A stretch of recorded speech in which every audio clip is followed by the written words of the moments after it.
the questions that a couple of people had. One is how much does it cost to build an app via a third-party outsourcing company?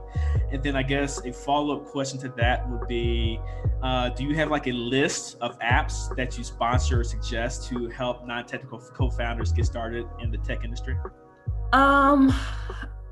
Yeah, so about that, so I think it really depends on what you're trying to build. I mean, I've built apps for as little as $500. I have also spent tens of thousands of dollars on apps. I think if you're going to outsource an app, I would be prepared to set aside anywhere between $3,000 to $5,000 for iPhone and $3,000 to $5,000 for Android.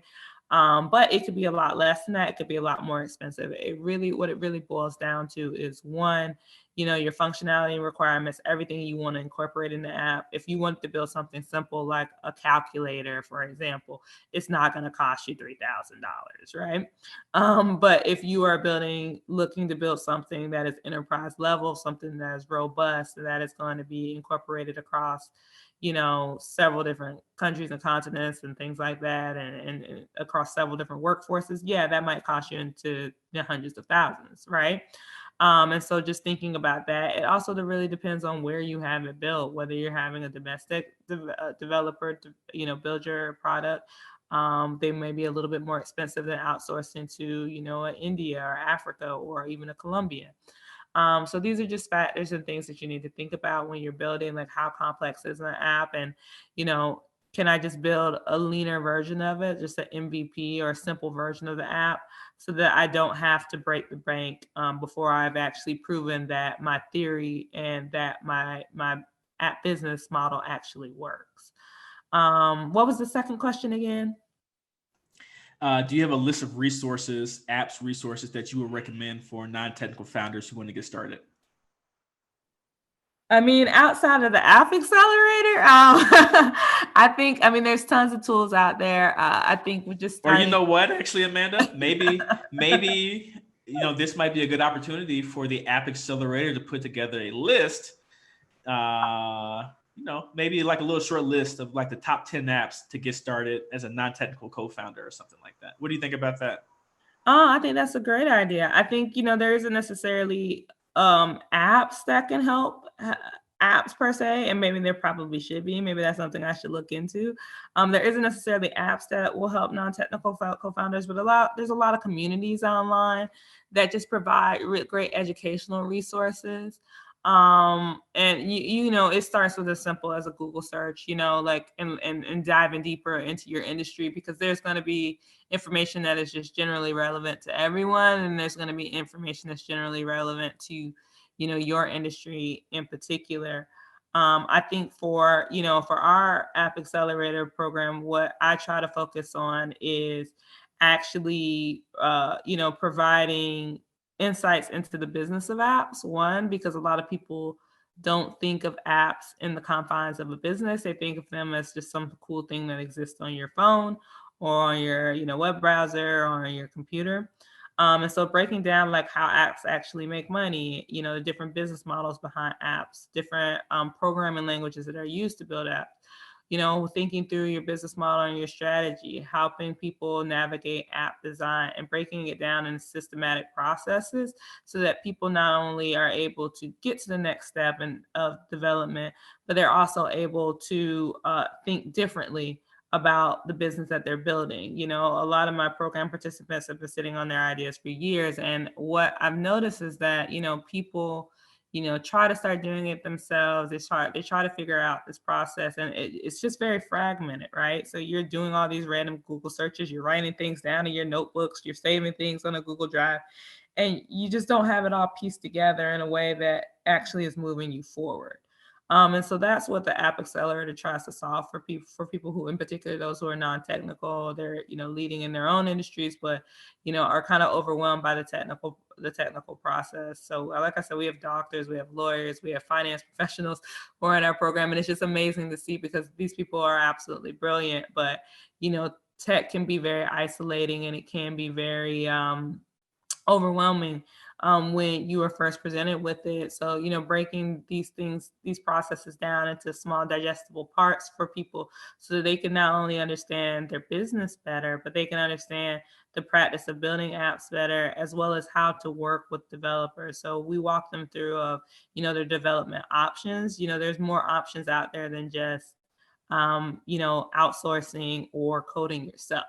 There's tons of different options of how you can actually build your product. So we walk them through all of them, as well as the pros and cons and what are some resources for them to explore. We actually have our own developer directory where we have a community of developers who are eager and anxious and looking for projects to work on.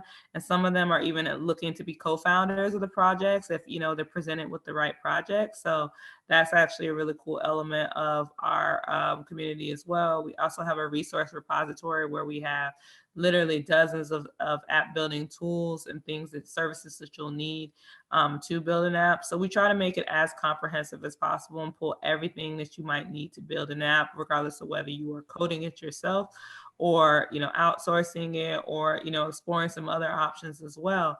All of those options are pulled together so that people can build at any price point from anywhere. I want my program to ultimately be kind of a great equalizer, in particular for African Americans, because, we don't always have the capital to build a brick and mortar business. But, apps are a great opportunity where we can build something at a fraction of the cost of, an actual physical location and have that product be available to everyone in the world. Amanda, before we get out of here, do you have any, last words of advice for people, non-tech founders or non-tech people who want to get into tech? What's your best piece of advice for them to get started? Yeah, so I think 3 things. One, start taking inventory of your existing skill sets and how you can transfer those skills over to a tech company or into building a tech company. The second thing I would say is start networking. I think we have a bad habit, especially as African Americans, of just networking within each other. But if we want to be involved in the tech space, we're going to have to start networking with some people who don't look like us. And, I find more times than not that there is some racism and discrimination in the tech industry, but it's more so that people are just doing business with people who are just around them, right? And if you're not around these players in the space who are building the next unicorn startups, then you're not involved in that conversation. And so it starts with us kind of getting outside of our comfort zone and going to meetups and startup events and pitch competition, and even going into developer communities where we can start striking up these conversations with people. And then I would say, don't be afraid to start at the bottom. I think a lot of the people who probably make the best co-founders are at the top of their game in other industries, and it can feel, somewhat remedial to kind of go back to the starting point where you are learning from scratch and learning a new industry as if you are a college kid again, or as if you're in high school.